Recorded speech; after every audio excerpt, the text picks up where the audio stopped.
அனைவருக்கும் தெய்வீக வணக்கம். நான் உங்கள் Karthik. Welcome to divine root YouTube channel. இன்னைக்கு நம்ம பார்க்க போறது ஆகஸ்ட் மாதம் 26ஆம் தேதி வரும் திங்கட்கிழமை ஸ்ரீ கிருஷ்ண ஜெயந்தி. அபூர்வ சக்தி கொண்ட இந்த மந்திரத்தை சொல்லி பாருங்கள், உங்களுடைய எப்பேற்பட்ட ஆசையும் உடனே நிறைவேறும். நம்ம யூடியூப் சேனல்ல வரும் கிருஷ்ண ஜெயந்தியை முன்னிட்டு ஆல்ரெடி ஒரு சிறப்பு பதிவை நம்ம அப்லோட் பண்ணியிருக்கோம். அன்றைய தினம் நாம் வாங்க வேண்டிய 3 முக்கியமான பொருட்களை பற்றி பார்த்திருந்தோம். அந்த பதிவை பார்க்காதவங்களுக்காக இந்த வீடியோவோட என் கார்ட்ல மற்றும் ஐ பட்டன்ல நான் லிங்க் கொடுக்கறேங்க. மேலும் நம்ம டிவைன் ரூட் சேனலுடைய லேட்டஸ்ட் வீடியோஸை நீங்க செக் பண்ணி பார்த்தீங்கனாலே அந்த பதிவு அவைலபிளாக இருக்கும். தேவைப்படுறவங்க நீங்க பாருங்க. மிகவும் முக்கியமான பதிவு அது. பகவான் ஸ்ரீ கிருஷ்ணர் நாம் கேட்ட வரத்தை வாரி வழங்கக்கூடியவர். அவருடைய பூரண அருளை சுலபமாக பெற்றுத்தரக்கூடிய ஆற்றல் மிக்க மந்திரத்தை தான் இப்ப நம்ம பார்க்க போறோம். இந்த மந்திரத்தை எப்படி எந்த நேரத்தில் சொல்லணும்ன்றத இந்த வீடியோல டீடைல்டா நம்ம தெரிஞ்சுக்கலாம். அதற்கு முன்னாடி நம்ம சேனலை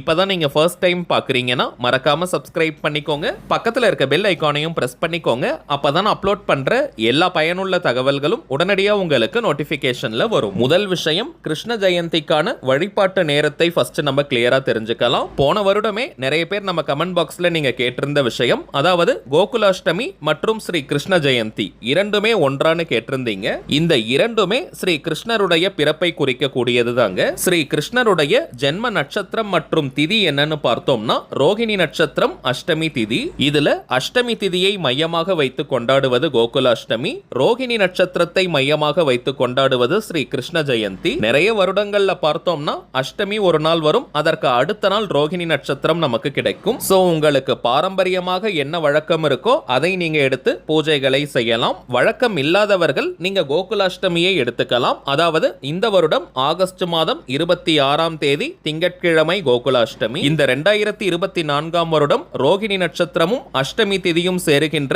ஒரு அற்புதமான நேரமும் நமக்கு கிடைக்குதுங்க. அதையும் நம்ம பார்க்கலாம். இப்ப நம்ம பார்க்க போகும் இந்த மந்திர ஜபமாக இருந்தாலும் சரி அல்லது கிருஷ்ண ஜெயந்தி வழிபாடாக இருந்தாலும் சரி, இப்ப நம்ம சொல்ல போகும் இந்த டைமிங்ஸ்ல நீங்க தாராளமாக செய்யலாம். முதலாவதாக அஷ்டமி திதி நேரத்தை நம்ம கிளியரா தெரிஞ்சுக்கலாம். அதாவது கோகுலாஷ்டமி நேரம்.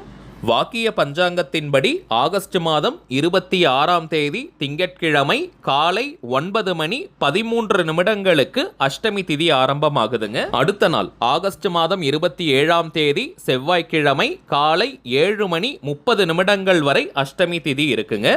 கிருஷ்ண பரமாத்மாவுடைய அவதார நேரம் பார்த்தோம்னா அந்தி சாய்ந்ததற்கு பிறகுதாங்க, அதாவது இரவு நேரத்தில் தான். அதனால தாங்க கிருஷ்ண ஜெயந்தி விழாவை மாலை நேரம் தொடங்கி இரவு நேரத்தில் நம்ம கொண்டாடுறோம். அதன் அடிப்படையில் கோகுலாஷ்டமியை கொண்டாட போறவங்க ஆகஸ்ட் மாதம் 26ஆம் தேதி திங்கட்கிழமை மாலை 6:30 அல்லது 7 மணியிலிருந்து இரவு 11 மணி வரை இருக்கும் இந்த இடைப்பட்ட நேரத்தில் நம்ம பூஜைகளை செய்யலாம். அதே போல இப்ப நம்ம பார்க்க போகும் இந்த மந்திர ஜபத்தையும் இந்த இடைப்பட்ட நேரத்தில் நம்ம செய்யணும். சில பேருக்கெல்லாம் கிருஷ்ண ஜெயந்தி கொண்டாடும் வழக்கம் இல்லாமல் இருக்கும். அப்படிப்பட்டவங்க கிருஷ்ணருடைய வழிபாட்டை செய்யலாமான்னு கேட்டீங்கன்னா தாராளமாக கிருஷ்ண ஜெயந்தியை எல்லாருமே கொண்டாடலாம். தீபாவளி நோன்பு, காரடையான் நோன்பு மற்றும் வரலட்சுமி விரதம் போன்ற இந்த விழாக்களுக்கு தாங்க நமக்கு பாரம்பரிய வழக்கம் இருக்கணும். கிருஷ்ண ஜெயந்தியை பொறுத்த வரைக்கும் எல்லாருமே தாராளமாக கொண்டாடலாம். சாஸ்திரங்கள்ல குறிப்பிட்ட பழக்கம் இருக்கிறவங்க தான் கொண்டாடணும்னு குறிப்பிடலங்க. அடுத்ததாக ரோகிணி நட்சத்திரம் இருக்கும் நேரத்தில் கிருஷ்ண ஜெயந்தியை கொண்டாட போறவங்க என்ன டைமிங்ஸ் எடுத்துக்கலாம்னு பார்க்கலாம். ரோகிணி நட்சத்திரத்திற்கான நேரம்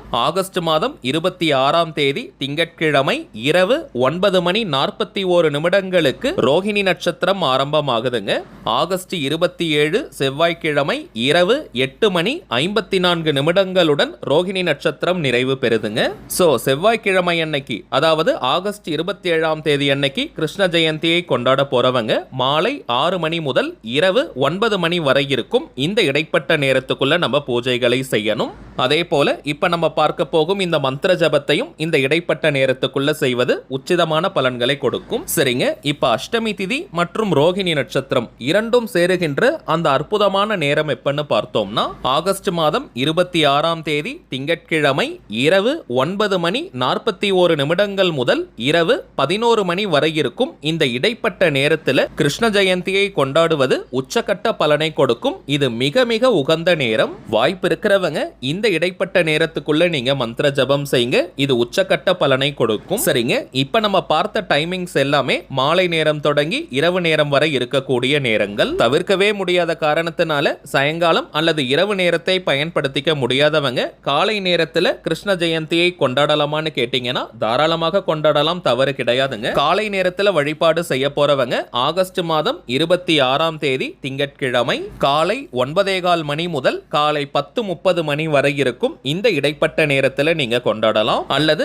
ஆகஸ்ட் 27 செவ்வாய்க்கிழமை விடியற்காலை 4 மணி முதல் காலை 9 மணி வரை இருக்கும் நேரம். அதே போல காலை 10:30 மணி முதல் நண்பகல் 12 மணி வரை இருக்கும் இந்த இடைப்பட்ட நேரம். இந்த நேரத்தையும் நீங்க பூஜைக்காக அல்லது மந்திர ஜபத்திற்காக பயன்படுத்திக்கலாம். சரிங்க, இப்ப டைமிங்ஸ் எல்லாத்தையுமே நம்ம கிளியரா பார்த்துட்டோம். உங்களுக்கு எந்த நேரம் கன்வீனியன்ட்டா இருக்குமோ அந்த நேரத்துல வழிபாடுகள் மற்றும் இப்ப நம்ம பார்க்க போகும் மந்திர ஜபத்தை நீங்க செய்யுங்க. இந்த மந்திர ஜபம் செய்ய போறவங்க கட்டாயமாக நீங்க குளிச்சிருக்கணும். தலைக்கு குளிக்கணும்ன்ற அவசியம் இல்லைங்க, நார்மலா நீங்க குளித்திருந்தாலே போதும். மந்திர ஜபம் செய்கின்ற அன்றைய நாள் முழுவதுமே அசைவத்தை நீங்க தவிர்க்கணும். பெண்கள் தீட்டு நேரமாக இருந்தாலும் இந்த மந்திர ஜபத்தை நீங்க தவிர்த்திடுங்க. பெண்கள் தீட்டை தவிர்த்து மற்ற தீட்டுகளாக இருந்தால் இந்த மந்திர ஜபத்தை நீங்க செய்யலாம், தவறு கிடையாதுங்க. வீட்ல இருந்து, கோவில்ல இருந்து, ஒர்க் பண்ற இடம், பிசினஸ் பண்ற இடம்னு எங்கிருந்து வேணாலும் இந்த மந்திர ஜபத்தை நீங்க செய்யலாம். ஏதாவது 2 முக்கியமான கோரிக்கைகள் அல்லது தேவைகள் நிறைவேறணும்ன்றதுக்காக இந்த மந்திர ஜபத்தை நீங்க செய்யுங்க. மந்திரத்தை வாய் விட்டும் சொல்லலாம் அல்லது மனதுக்குள்ளேயும் நீங்க சொல்லிக்கலாம். குறைந்தபட்சம் 20 நிமிடங்கள் இந்த மந்திர ஜபத்தை நம்ம செய்யணும். அதிகபட்சம் நீங்க 1 மணி நேரம் வரைக்கும் கூட இந்த மந்திரத்தை சொல்லலாம். 20 நிமிடங்கள் சொன்னாலே முழுமையான பலன்களை நம்மால் பெற முடியும். தரையில உட்கார்றவங்க வெறும் தரையில உட்கார வேண்டாம், விரிப்பு மாதிரி போட்டுக்கோங்க. புடவை வேஷ்டி போல துணிகளை போட்டுட்டு அதற்கு மேல நீங்க உட்கார்ந்து மந்திர ஜபத்தை செய்யலாம். அல்லது மனை பாய் வச்சிருந்தீங்கன்னா அதற்கு மேலேயும் நீங்க உட்கார்ந்து மந்திரத்தை சொல்லலாம். வயதானவர்கள் மற்றும் தரையில உட்கார முடியாத சூழ்நிலையில இருக்கிறவங்க சேர்ல கூட நீங்க உட்கார்ந்துக்கலாம். வீட்ல, ஆபீஸ்ல நீங்க சேர்ல உட்கார்ந்தாலும் சரி, கோவில்களில் தரையில உட்கார்ந்தாலும் சரி, விரிப்பு போட வேண்டிய அவசியம் இல்லை. மந்திர ஜபத்தை ஸ்டார்ட் பண்றதுக்கு முன்னாடி ஸ்ரீ கிருஷ்ண பரமாத்மாவை மனதார நீங்க நினைச்சுக்கோங்க. உங்களுடைய அந்த கோரிக்கை எதுவோ அது நிறைவேறணும்னு மனமுருகி நீங்க பிரார்த்தனையும் செஞ்சுக்கோங்க. மந்திர ஜபத்தை முடிக்கிற வரைக்கும் அந்த இடத்தை விட்டு எழுந்திருக்க கூடாதுங்க. சோ அத்தியாவசிய வேலைகள் இருந்தால் அதை கொஞ்சம் முன்னாடியே நீங்க முடிச்சிட்டு அமைதியா மந்திர ஜபத்திற்கு உட்காருங்க. கவனம் சிதறாமல் ஒருநிலைப்பட்ட மனதுடன் ஸ்ரீ கிருஷ்ண பரமாத்மாவை மனதார நினைச்சுக்கிட்டே மந்திரத்தை சொல்லணும். அதுதாங்க முக்கியமான ரகசியம். அதே போல இத்தனை முறை சொல்லணும்ன்ற எண்ணிக்கை கவுண்டிங்லாம் முக்கியம் கிடையாதுங்க. சோ நிறைய எண்ணிக்கையில சொல்லணும்னு நினைச்சிட்டு நம்ம வேக வேகமாக சொல்ல வேண்டாம். பொறுமையா நிதானமா நீங்க சொல்லுங்க. குவான்டிட்டியை விட குவாலிட்டி தாங்க முக்கியம். 20 நிமிடங்கள் நாம் சொன்னாலே போதும். கொஞ்சம் டைம் இருக்கிறவங்க நீங்க அரை மணி நேரம், 3/4 மணி நேரம் அல்லது 1 மணி நேரம் வரைக்கும் கூட சொல்லலாம். அது உங்களுடைய விருப்பம். சரி, வாங்க நாம் சொல்ல வேண்டிய அபூர்வ சக்தி கொண்ட அந்த மந்திரம் என்னன்றதை பார்க்கலாம். இப்ப நம்ம டிஸ்பிளேல கூட தெரியுது பாருங்க.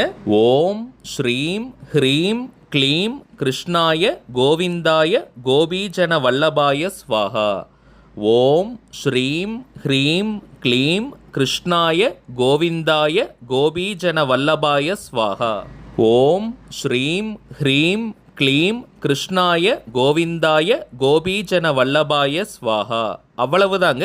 மிகவும் எளிமையான ஆற்றல் மிக்க ஸ்ரீ கிருஷ்ண பரமாத்மா மந்திரம். மனப்பாடம் செய்ய முடியாதவங்க ஒரு பேப்பர்ல எழுதி வச்சுட்டோ அல்லது இதையே நீங்க ஸ்கிரீன்ஷாட்டை எடுத்து வச்சு அதை பார்த்து கூட நீங்க சொல்லலாம். இன்றைய தினத்திலிருந்தே ஒரு 4-5 முறை நீங்க சொல்லி பாருங்க, சுலபமாக மனப்பாடம் ஆகிடும். 20 நிமிடங்கள் இந்த மந்திர ஜபத்தை முடிச்சிட்டு திரும்பவும் ஸ்ரீ கிருஷ்ண பரமாத்மாவிடம் உங்களுடைய அந்த கோரிக்கை அல்லது தேவைகள் நிறைவேறணும்னு மனமுருகி நீங்க பிரார்த்தனையை செஞ்சுக்கோங்க. அவ்வளவுதாங்க இந்த மந்திர ஜப முறை.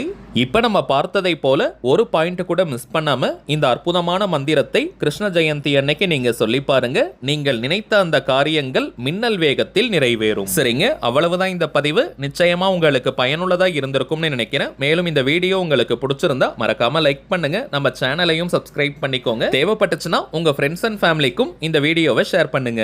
அடுத்ததா இன்னொரு முக்கியமான தலைப்போட நான் உங்களை சந்திக்கிறேன். என்றும் அன்புடன் கார்த்திக். நன்றி.